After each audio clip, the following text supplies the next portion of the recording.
Imagine करो एक गरीब लड़का एक छोटे से गांव में जो हर दिन 17 घंटे खेतों में काम करता है केवल एक वक्त के खाने के लिए। अब इमेजिन करो कि इसी लड़के ने आगे चल के 1 लाख करोड़ की कार कंपनी बना दी। ये कहानी है hyundai के फाउंडर चंग जू यंग की।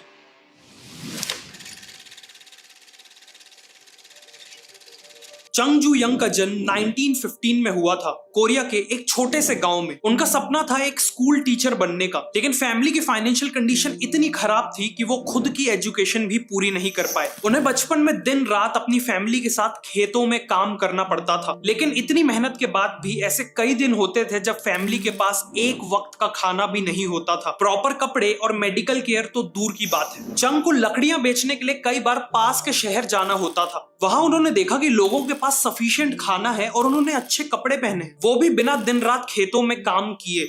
ये सब देख के वो पर आर्टिकल में पढ़ा कि पास के एक शहर में एक बड़ा कंस्ट्रक्शन प्रोजेक्ट लग रहा है और उस प्रोजेक्ट के लिए वर्कर्स की जरूरत है। ये 1932 में 16 साल की उम्र में चंग ने एक चौंका देने वाला फैसला लिया। वो अपना घर छोड़कर शहर भागने वाले थे। एक रात चंग अपने एक दोस्त के साथ चुपके से शहर की ओर निकल पड़े। करीब 160 किलोमीटर चलने के बाद वो कोवॉन शहर पहुंचे और वहां कंस्ट्रक्शन लेबरर का काम ले लिया। काम काफी मुश्किल था और कमाई काफी कम, लेकिन चुंग काफी खुश थे क्योंकि वो लाइफ में पहली बार इंडिपेंडेंटली कमा पा रहे थे। फिर फैक्ट्री वर्कर और फिर फाइनली उन्हें बोक्योंग राइस स्टोर में एक डिलीवरी बॉय की जॉब मिली। कस्टमर्स और शॉप ओनर्स उनके काम से इतना इम्प्रेस थे कि 6 महीने के अंदर ही उन्हें डिलीवरी बॉय से स्टोर के मैनेजमेंट संभालने की जिम्मेदारी मिल गई। इसके बाद चंग ने काफी मेहनत की और अपने बलबूते ही शॉप को ग्रो किया। 1937 में स्टोर के ओनर सीरियसली बीमार पड़ गए और उन्होंने एक सरप्राइजिंग फैसला लिया। चंग की मेहनत को देखते हुए उन्होंने स्टोर को चंग के हवाले कर दिया। 22 साल की उम्र में चंग अब एक एम्प्लॉय से बिजनेस के ओनर बन चुके थे। उस समय कोरिया में जापान का रूल था। जापानीज चाहते थे कि उनकी मिलिट्री को वॉर के समय सफिशिएंट राइस सप्लाई मिलती रहे, जिसके चलते उन्होंने सभी राइस शॉप्स की ओनरशिप ले ली। चंग से भी उनकी राइस शॉप छीन ली गई और सालों की मेहनत से बनाया हुआ बिजनेस एक ही झटके में खत्म हो गया। चंग काफी दुखी थे, लेकिन उन्होंने हार नहीं मानी। अगर मैं दिलो जान से कुछ भी काम करूं तो मैं उसमें सक्सेसफुल हो सकता हूं। इस सोच के साथ वो ऐसा बिजनेस ढूंढने लगे जिसमें जापानीज गवर्नमेंट का इंटरफियरेंस नहीं था। बहुत जल्द उन्होंने कार रिपेयर बिजनेस में जीरो डाउन किया और 1940 में 3000 वॉन का लोन लेके एडो सर्विस गैराज खोला। लेकिन इस बार किस्मत इतनी खराब थी कि खुलने के 1 महीने बाद ही गैराज में आग लग गई और सब कुछ जल के राख हो गया। चंग की सिचुएशन काफी डिफिकल्ट थी। उन्होंने 3500 वॉन का फ्रेश लोन लिया और पहले से भी अच्छा गैराज खड़ा किया। चंग ने देखा कि कस्टमर्स की सबसे बड़ी प्रॉब्लम थी कि उनकी कार रिपेयर होने में कई हफ्ते लग जाते थे। इसीलिए उन्होंने स्पीड को अपना मेन फोकस बनाया। जहां कॉम्पिटिटर को एक सर्टेन रिपेयर के लिए 20 दिन लग जाते थे, वहीं चंग का गैराज उसी रिपेयर को 5 दिन में कर देता था। उनका गैराज इतना सक्सेसफुल हुआ कि अगले 3 साल में यानी 1943 तक उनकी वर्कफोर्स 80 एम्प्लॉइज तक ग्रो हो चुकी थी। इस तेजी से ग्रो कर रहा था और तभी एक और मेजर डिजास्टर हो गया। जापान को वर्ल्ड वॉर 2 के लिए वॉर रिलेटेड इक्विपमेंट्स बनाने थे, इसीलिए जापान ने उनके गैराज की ओनरशिप ले ली और एक लोकल स्टील प्लांट से मर्ज कर दिया। एक बार उनके पास 50,000 वॉन की सेविंग्स थी और वो कॉन्फिडेंट थे कि वो फिर से एक बिजनेस बना लेंगे।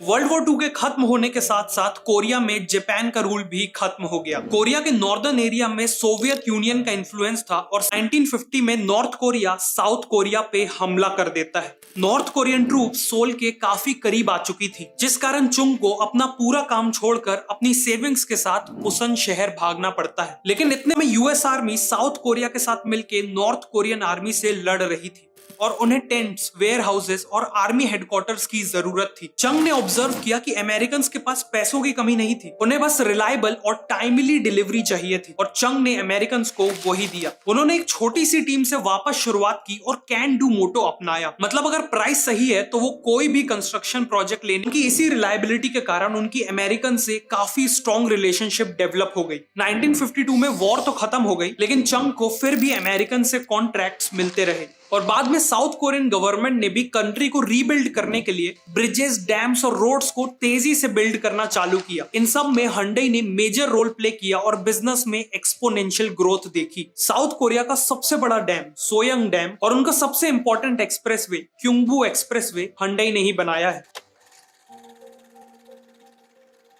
लेकिन एक कैच था, साउथ कोरिया का टोटल कार मार्केट केवल 30,000 कार्स का था, जो प्रॉफिटेबल होने के लिए सफिशिएंट नहीं था। Also Hyundai Pony South Korea में जितनी बड़ी सक्सेस थी, ओवरसीज मार्केट में उतनी ही बड़ी फेलियर थी।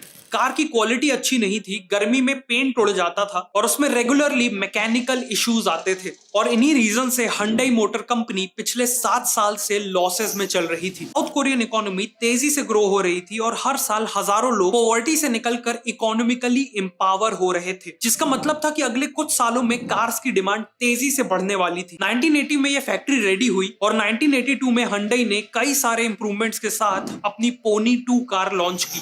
अफ्रीका, लैटिन अमेरिका और कनाडा जैसी कंट्रीज में भी सक्सेसफुली एक्सपोर्ट किया गया। अगले कुछ सालों में Hyundai 4 लाख कार्स बेच के प्रॉफिटेबल हो चुकी, लेकिन वर्ल्ड का टफेस्ट और बिगेस्ट कार मार्केट यानी यूएसए को क्रैक करना अभी भी बाकी था।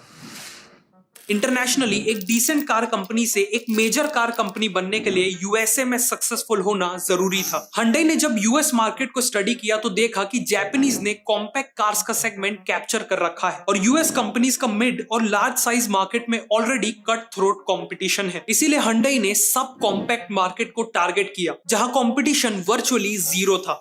Second hand car buyers instantly Hyundai Excel में शिफ्ट हो गए। 1986 में Hyundai ने यूएसए में करीब 1,70,000 एक्सेल्स बेची और 1987 में करीब 2,60,000। इन दोनों ही साल Hyundai एक्सेल यूएसए की टॉप सेलिंग इंपोर्टेड कार बन गई और इसी के साथ Hyundai ग्लोबल लेवल पे एक मेजर कार कंपनी की तरह स्टैब्लिश हो गई। उसी साल 72 की एज में चंग ने Hyundai से रिटायरमेंट ले ली और ऑनररी चेयरमैन का टाइटल ले लिया, जिसके बाद उनके भाई और बेटों ने कंपनी की कमान संभाली और पहले जैसी ही डिटर्मिनेशन के साथ कंपनी को चलाया। Hyundai आज वर्ल्ड की 3rd बिगेस्ट कार कंपनी है और केवल 2022 में उन्होंने करीब 40 लाख कार्स बेची थी। इन सब की शुरुआत की गाँव के एक ऐसे लड़के ने जिसके पास फूड, एजुकेशन, हेल्थ केयर जैसी बेसिक फैसिलिटीज तक नहीं थी, लेकिन उसके पास था इमेंस पैशन, एक विजन और सबसे important a desire for better.